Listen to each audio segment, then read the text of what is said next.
Samantala, maagang naghanda ang ilang ospital at fire station sa Maynila na apektado ng water interruption ng Maynilad ngayong Semana Santa. Sinimulan na rin ang pagrarasyon ng tubig sa mga barangay na wala ng water supply. Saksi si June Veneracion. Pagbukas pa lang ng gripo ng tanker na ito ng Maynilad, nakasahod na agad ang mga timba at galon ng mga residente.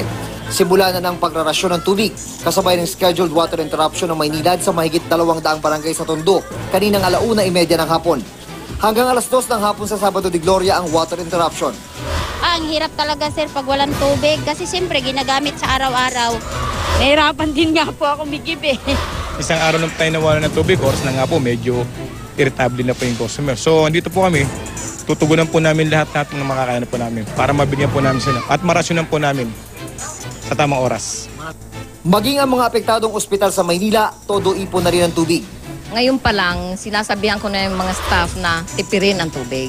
Kasi marami kaming kailangan tubig dito. Aside from hand washing, meron pa kaming huhugasang instruments at saka surgical hand washing pag mag-oopera. Sa mga apektado ring istasyon ng bumbero, puno na raw ng tubig ang mga fire truck. Di lang pamatay sunog, kundi para magrasyon din ng tubig kung kakailanganin. May mga barangay po na nag-request na simula po bukas na mawala sila ng tubig, naka-antaway po. Simula po mamaya 12 ay mawawala na po tayo ng tubig hanggang 19. Sa ilang barangay sa Pasay City, nakatulong ang maagang pagpapaalala sa mga residente na mag-ipon ng tubig. May ilang maaga nang naligo at sakaling maubos daw ang inipong tubig, nakahanda na ang sariling water system ng barangay na ito sa Baricaban.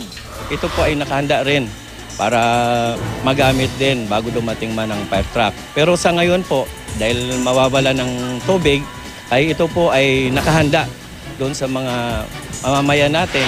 Pero sa barangay na ito, tiis-tiis ang mga residente sa pag-iigib.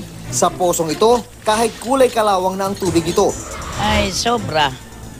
Mahirap na mahirap. Hindi bali mawalan daw ng kuryente, wag lang daw tubig. Sa kabuuan, 800 barangay sa Metro Manila at Cavite na siniservisyohan ng Maynilad ang apektado ng water interruption. Bunsod ito ng isinagawang realignment sa isang malaking linya ng tubig sa Tondo para bigyang daan ang flood control project ng pamahalaan. Paliwanag ng Maynilad, itinaon nila talaga ang realignment ngayong Semana Santa kung kailan daw umababa ang demand o konsumo ng tubig. Ito walang kinalaman sa aming serbisyo. Obligado lang talaga kami ng gobyerno na ilihis yung aming tubo nang sa gayon mabigyan daan natin yung ginagawang flood control project ng DPWH. June Veneracion ang inyong saksi.